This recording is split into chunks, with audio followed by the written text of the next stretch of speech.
Baik Bapak Ibu, mungkin yang pertama akan saya sampaikan agenda kegiatan kita pada hari ini, yaitu 1 pembukaan, kemudian 2 doa, kemudian 3 membuat kesepakatan kelas, yang keempat ice breaking, kemudian yang kelima materi refleksi IKM SDN Pademangan Barat 01, kemudian kita lanjutkan dengan diskusi dan penutup. Nah, untuk yang pertama, marilah kita berdoa. Mohon kepada Bapak Ustadz Asep untuk memimpin doa.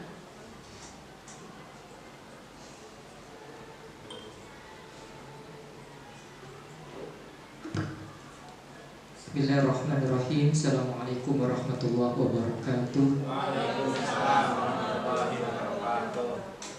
Yang saya hormati Bapak Pengawas dan Ibu Kepala Sekolah SDN Pademangan Barat 01. Mari sebelum kita memulai pelajaran pada pagi hari ini, kita awali dengan pembacaan umum kitab Suratul Fatihah. Semoga apa-apa yang kita niatkan pada pagi hari ini diijabah, dikabul oleh Allah Subhanahu wa taala. Amin ya rabbal alamin. Ala hadihimya wa ala kulli niyatin shalihah wa ila hadratin nabi al-Fatihah. A'udzu billahi minasyaitonir rajim. Bismillahirrahmanirrahim. Alhamdulillahirabbil alamin arrahmanir rahim maliki yaumiddin. Iyyaka na'budu wa iyyaka nasta'in. Ihdinas siratal mustaqim. Siratal ladzina an'amta 'alaihim ghairil maghdubi 'alaihim waladdallin. Amin. Amin. Bismillahirrahmanirrahim. Alhamdulillahirabbil alamin. Hamdan ni'amahu yukafi'u mazidah. Ya Rabbana lakal hamdu kama yanbaghi li jalali wajhikal karim wa 'ala sultanik. Rabbana zalamna anfusana wa illam taghfir lana wa tarhamna lanakunanna minal khasirin. Rabbana atina fid dunya hasanah wa fil akhirati hasanah wa qina adzabannar. Walhamdulillahi rabbil alamin. Terima kasih. Assalamualaikum warahmatullahi wabarakatuh.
Rombel, maka kalau satu rombel punya masalah satu, maka ada 13 masalah gitu ya.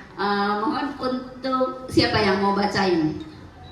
Siapa yang mau bacain masalah? Warahmatullahi wabarakatuh. Teman-teman, di sini saya akan membacakan sumber masalah atau akar masalah nih Bapak Ibu. Baiklah, akar permasalahan atau sumber masalahnya aja. Baiklah, di sini saya akan pindahin ke sebelah sini, mulai dari yang permasalahan PDPK. Ini PDPK pertama, atau anak-anak yang memiliki karakteristik yang berbeda. Ini juga matematika terhadap PDPK hiperaktif. Lambat kesulitan. Kalau ada 2 siswa yang kesulitan dalam menulis, mungkin dia termasuk PDPK apa belum tentu? Ada, jadi PDPK itu ada tahapannya di dalam. Oh, baiklah. Jelas dia masih kurang ya. Inklusi lagi PDPK. Kalau itu numerasi. Itu numerasi. Salah satu anak kurang aktif. Terdapat siswa yang aktif, lemah letih lesu. Ini anak kalau yang kena lemah letih lesu itu penyakit. Siswa laki-laki lebih sering aktif, berarti yang perempuannya yang kurang. Ada siswa sulit diajak komunikasi. Ada siswa yang sulit diajak komunikasi. Ya. Baik ya Bapak Ibu, nih udah satu baris. Sekarang yang suasana kelas. Situasi kelas. Yang paling banyak nih. Soal saat KBM terdapat siswa yang selalu 5 ini. Berikutnya yang kondisi ya siswa tertulis.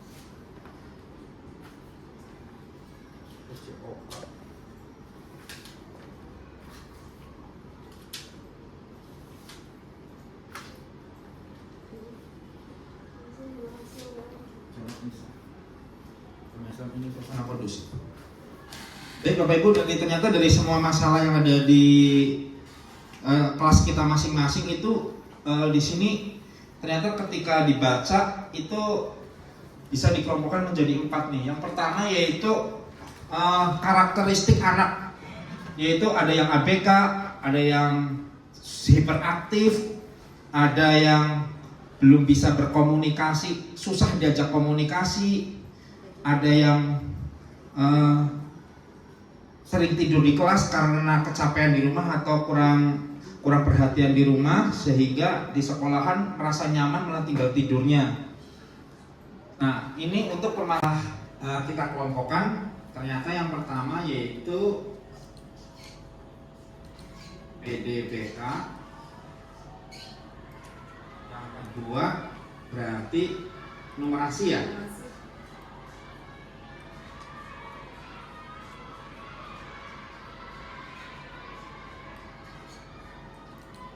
Yang ketiga proses pembelajaran ya, atau KBM gitu aja ya.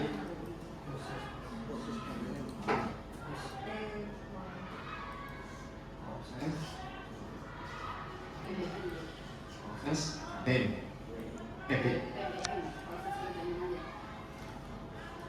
Kita sudah menemukan akar masalah dan punya, ternyata setelah dikelompokkan itu menjadi 4, yaitu karakter dengan 1 akar masalah, kemudian PDBK atau peserta didik berkebutuhan khusus sebanyak 10 masalah, kemudian numerasi 2 masalah, dan tentang PBM 5 masalah. Nah, untuk mencari solusi dari akar masalah ini, maka silakan untuk membentuk kelompok, dibagi menjadi kelompok saja ya, kelompok 4 aja, 4 kelompok. Kemudian nanti kita akan mencoba berdiskusi ya, mencari solusi untuk masalah-masalah tersebut.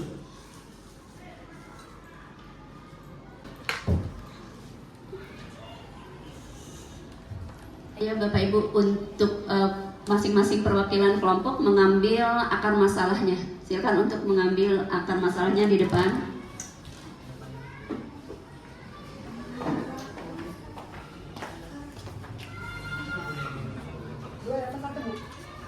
Ambil semuanya. Iya, itu udah per Numerasi ya.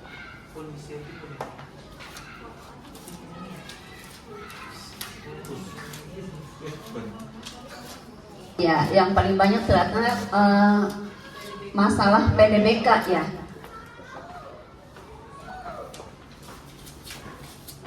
Yang PBM ada 5 masalah, kemudian kemudian karakter satu masalah.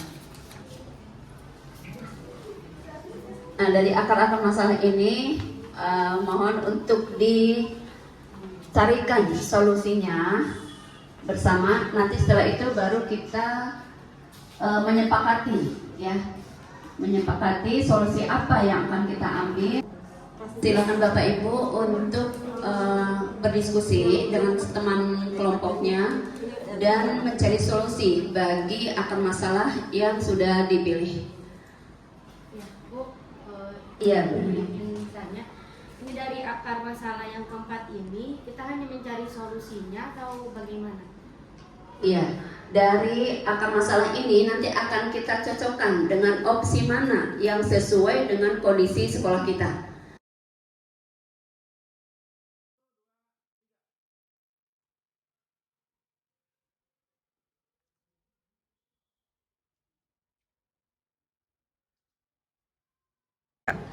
Bagaimana Bapak Ibu, sudah selesai diskusinya? Sudah. Ya, baik, kalau gitu sekarang waktunya presentasi, dimulai dari kelompok berapa ya? Kelompok 1 yang terdiri dari Pak Ustadz Asep, Pak Miftahul, Bu Nurita dan Bu Juli. Silakan, siapa yang menjadi perwakilannya?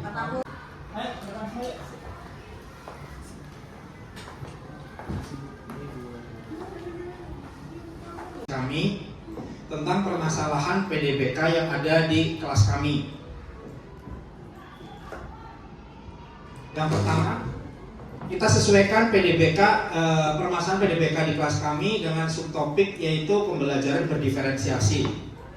Di sini menurut kami dengan adanya pembelajaran berdiferensiasi itu akan menjadi solusi untuk penanganan anak-anak PDBK atau peserta didik berkebutuhan khusus. Lanjut. Dari permasalahan yang ada yaitu PDBK, kami mengambil subindikator ketercapaian pembelajaran pada subindikator pembelajaran berdiferensiasi.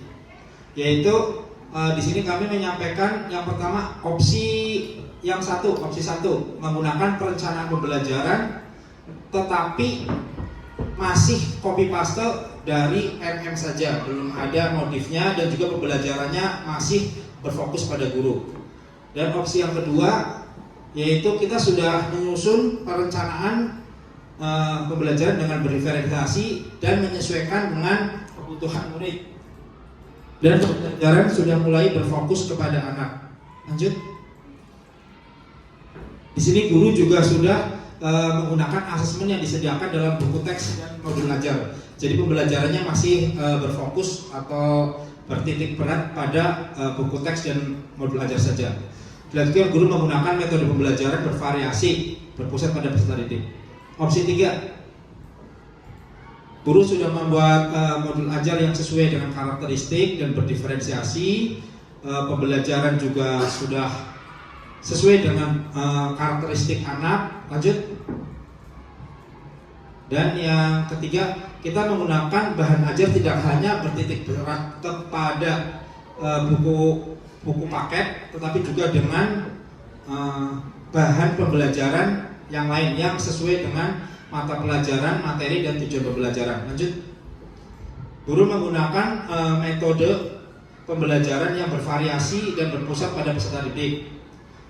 Peran sebagai fasilitator lebih dominan pada pembelajaran, jadi benar-benar sudah berpusat pada didik dan guru hanya sebagai fasilitator. Untuk opsi yang keempat, kita di sini sudah menyusun semuanya, perencanaan modul ajar semuanya sudah sesuai, pembelajaran sudah berpusat pada anak, bahan ajar juga sudah bervariasi. Dan lanjut Pak. Dan juga pembelajaran sudah berpusat kepada anak dan guru hanya sebagai fasilitator. Lanjut. Ya. Terus sekolah dan guru sudah menyelenggarakan program-program bagi anak yang belum sesuai dengan kelasnya atau masih kurang mampu pada tes diagnostik atau tes awal. Jadi guru itu memberikan tambahan pembelajaran untuk menyesuaikan anak yang kurang supaya bisa sesuai dan seimbang dengan teman-teman yang lain. Nah, setelah kami mengambil semua opsi-opsi berikut, kita berkaca kepada keadaan di sekolah kami kita di SDN Pademangan Barat 01 berasa kita baru ada di opsi 3. Jadi masih kurang sempurna atau masih kurang dalam pembelajaran yang sekolah menyelenggarakan berbagai program seperti pembelajaran tambahan untuk siswa yang belum siap. Mungkin ketika kita sudah memberi tambahan khususnya kepada anak-anak PDBK, mereka itu memang perlu diberi pembelajaran khusus. Tidak hanya berdiferensiasi di kelas, tapi khusus untuk anak-anak PDBK mereka harus diberi program tambahan. Itu hasil dari diskusi kelompok kami. Terima kasih. Wassalamualaikum warahmatullahi wabarakatuh.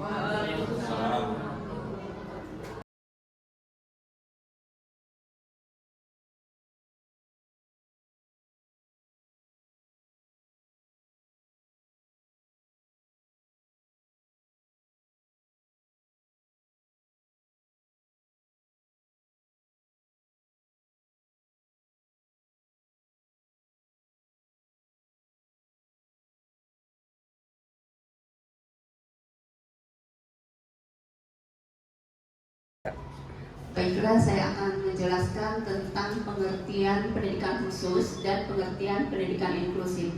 Berdasarkan hasil akar masalah tadi, diskusi tadi, yang lebih banyak menjadi masalah tentang PDBK atau peserta didik berkebutuhan khusus. Ya, jadi sekolah itu untuk sekolah negeri di DKI Jakarta itu wajib menerima PDBK maksimal 1 kelas 2 orang. Tapi kenyataannya bahwa hampir di semua sekolah negeri itu lebih dari 2 orang. Nah, ini tentu membuat suasana kelas tidak kondusif. Akhirnya ada berapa kelompok, ya, ada kelompok yang lambat, kemudian yang sedang dan yang cepat. Nah, ini ada 2 pengertian, yaitu tentang pengertian pendidikan khusus, yaitu pendidikan bagi peserta didik yang memiliki tingkat kesulitan dalam mengikuti proses pembelajaran karena kelainan fisik, emosional, mental, sosial, dan atau memiliki potensi kecerdasan dan bakat istimewa. Nah, ini biasanya pendidikan khusus ini bisa berupa sekolah luar biasa, ya. Kemudian satunya, pengertian pendidikan inklusif adalah sistem pendidikan yang mengakomodasi semua peserta didik, menghargai keragaman dan tanpa diskriminatif, memastikan bahwa pembelajaran dan kurikulum, gedung sekolah, ruang kelas, area bermain, transportasi, dan toilet sesuai untuk semua anak di semua tingkat. Ya. Nah, ini bisa terjadi di suatu sekolah umum, tidak hanya di seperti SLB gitu ya, karena itu tadi semua sekolah negeri wajib menerima siswa inklusi, ya. Sekarang di sekolah kita juga begitu ya, karena hampir di tiap rombel, di tiap kelas itu lebih dari 5.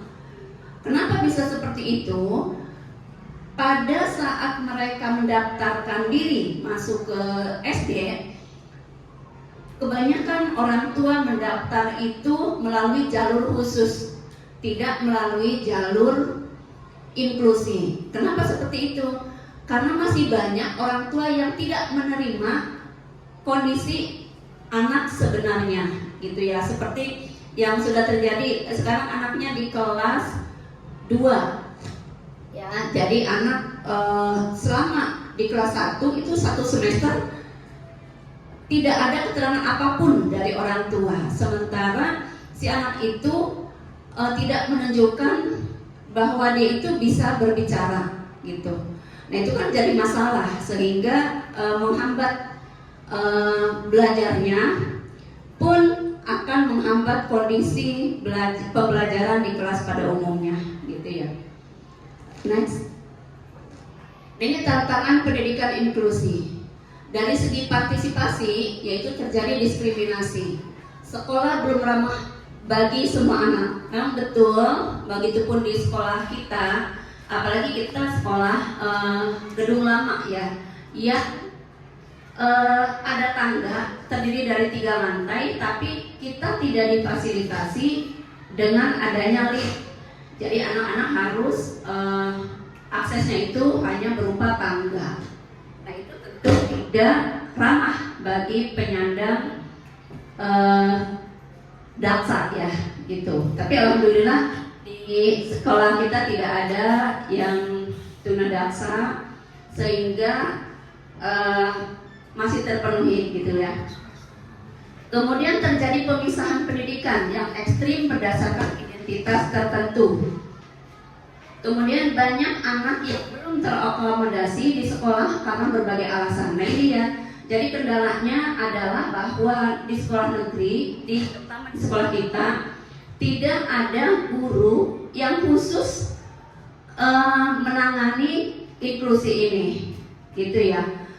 Pada saat tahun lalu pernah ada pelatihan, itu hanya 1 minggu dan itu pun tidak detail terhadap ketunaan apa gitu si guru ini ya, sehingga pengetahuan, pemahaman dan keterampilan kita belum terlalu mendalam tentang anak-anak inklusi. Kemudian dari segi kualitas proses, bahwa belajar di sekolah kurang menyenangkan. Mengapa kurang menyenangkan? Karena kurikulum yang digunakan itu mungkin hanya mengakomodasi untuk anak-anak dengan kemampuan yang di atas rata-rata gitu. Sedangkan anak-anak yang berkesulitan belajar itu kurang terakomodasi ya. Maka perlunya modul ajar yang mengakomodasi semua siswa yang dengan berbagai macam kompetensi ya, dan berbagai macam gaya belajar gitu ya. Kemudian pembelajaran di sekolah semata-mata untuk menyelesaikan kurikulum. Nah dalam hal ini kami juga menyadari bahwa tuntutan kurikulum itu sangat tinggi gitu, sehingga ada kecenderungan guru-guru mengejar, apalagi misalnya ada ketertinggalan kurikulum gitu ya. Jadi untuk di samping pembelajaran yang menyenangkan juga harus menyelesaikan kurikulum. Nah, itu kesulitan tertentu bagi guru-guru gitu. Kemudian perbedaan dan keragaman kurang diperhatikan ya. Nah itu karena balik lagi karena kemampuan, kepemahaman dan keterampilan guru-guru di negeri pada umumnya adalah untuk mengakomodasi siswa yang normal begitu ya. Jadi bukan buat anak-anak yang inklusi. Kemudian isu pendidikan inklusif, iklim inklusivitas hasil rapat pendidikan tahun 2021. Satuan Pendidikan Umum dan Kejuruan merintis berkembang ya. Kemudian kebutuhan guru yang memiliki kompetensi pendidikan khusus masih minim ya. Jadi memang belum ada pelatihan yang khusus bagi guru-guru untuk memberikan pendidikan bagi siswa inklusif. Next. Elemen pendidikan inklusif, 1, mengakomodasi semua anak. Jadi walaupun sekolah umum, sekolah negeri gitu ya, bukan sekolah khusus, tapi harus mampu mengakomodasi semua anak, yaitu dengan pembelajaran berdiferensiasi ya. Jadi nanti untuk modul ajarnya harus tergambar gitu. Dalam satu kelas itu ada siswa yang lambat, kemudian ada yang sedang, ada yang cepat. Nah itu harus mengakomodasi ketiga-tiganya. Kemudian begitupun dengan gaya belajar mereka. Ya, jadi ada anak yang auditori, kemudian kisitoris dan kinestetis. 2, pembelajaran yang berpusat pada peserta didik. Ya, jadi untuk pendidikan inklusif ini betul-betul peserta didik adalah pusat bagi keberlangsungan pembelajaran. Ya, jadi Bapak Ibu guru berperan sebagai fasilitator saja gitu. Kemudian menghargai keragaman. Nah, keragaman tadi yaitu bisa dari gaya belajar ya, ada pistori, ada pistori, kemudian auditoris dan kinestetis. Kemudian sistem, yaitu kurikulum, cara, media, lingkungan disesuaikan dengan kebutuhan peserta didik. Ya beruntung kita sedang berada di kurikulum merdeka yang memberi keleluasaan kepada pendidik, kepada guru untuk menyusun program atau perencanaan pembelajaran, kegiatan, dan asesmen yang bisa disesuaikan dengan kebutuhan peserta didik. Kemudian aksesibilitas fisik dan non fisik. Kemudian guru bekerja dalam tim, ya. Jadi untuk guru-guru yang dalam satu jenjang itu dapat bekerja sama, menyusun dari modul ajar, kemudian kegiatan dan asesmen itu bisa berkolaborasi, gitu ya. Kemudian keterlibatan orang tua dalam proses pendidikan atau pembelajaran. Nah, inilah hal yang terpenting sebetulnya ya, karena banyak orang tua yang tidak menerima, gitu, tidak menerima kondisi anak yang sebenarnya, gitu. Ketika si anak itu terdeteksi lambat belajar, dipanggil orang tuanya tidak menerima. Nah, ini banyak itu tuh betul-betul menjadi tantangan gitu, tantangan bagi guru untuk meyakinkan, ya. Udah dipanggil orang tuanya, dijelaskan masih nggak nerima, gitu. Nah, ini jadi tantangan tersendiri bagi kami, yaitu keterlibatan orang tua dalam proses pendidikan dan pembelajaran. Next. Komponen pendukung keberhasilan pendidikan inklusif yaitu 1. Berubahnya cara pandang dari sistem pendidikan inklusif ke sistem pendidikan yang inklusif. Gitu ya. Jadi tidak semua anak disamaratakan. Ya, jadi harus memberikan pembelajaran sesuai dengan kebutuhan dan kondisi siswa. Kemudian nomor 2, tersedianya guru yang kompeten. Nah, ini dia ya yang masih menjadi hambatan bagi kami di sekolah negeri, belum tersedianya guru yang kompeten. Kemudian tersedianya aksesibilitas fisik dan non fisik. Tuh, kami juga belum mempunyai fasilitas untuk pendukung bagi PDBK.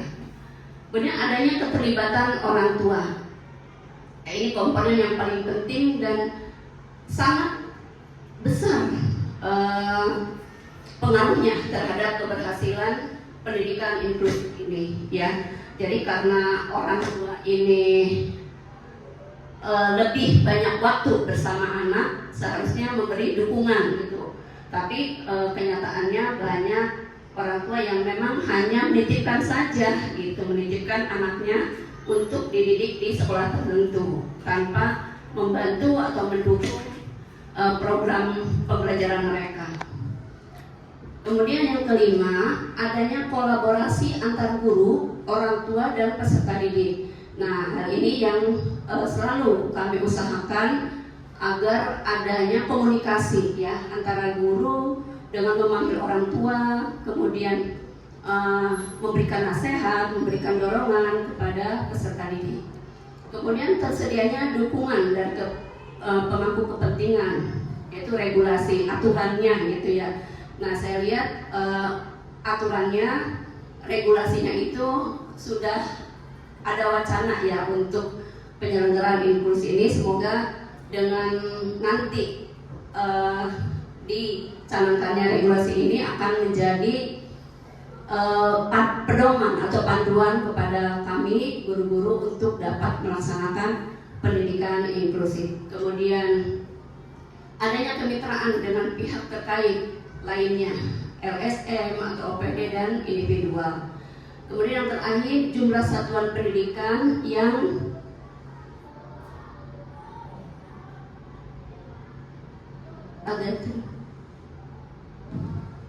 jumlah satuan pendidikan yang menerima PDBK atau PD-PD, ya. Jadi ini kalau sekolah negeri sudah menerima PDBK malah melebihi jumlah atau kapasitas yang disediakan, yaitu 2 orang per kelas. Kenyataannya lebih dari itu, lebih dari 2 orang, ya. Ini dari tantangan tersendiri gitu. Nah, mungkin itu ya sharing kita terkait pendidikan inklusi yang harus kami laksanakan. Kami masih membutuhkan bimbingan, kemudian pengetahuan, keterampilan untuk kami dapat melaksanakan pendidikan inklusi di sekolah kami. Demikianlah penutup dari saya. Sekali lagi saya mengapresiasi Bapak Ibu semua. Terima kasih atas kehadirannya dan dukungannya, karena dukungan dari Bapak Ibu itu adalah kekuatan bagi sekolah untuk melaksanakan semua kegiatan, apalagi sekarang dalam rangka PNO ini. Kemudian di 6 bulan ke depan tidak ada lagi masalah tentang PDBK. Saya akhiri, mari kita akhiri kegiatan kita dengan bersama-sama membaca hamdalah. Alhamdulillahirabbil alamin. Saya akhiri, wassalamualaikum warahmatullahi wabarakatuh. Waalaikumsalam warahmatullahi wabarakatuh.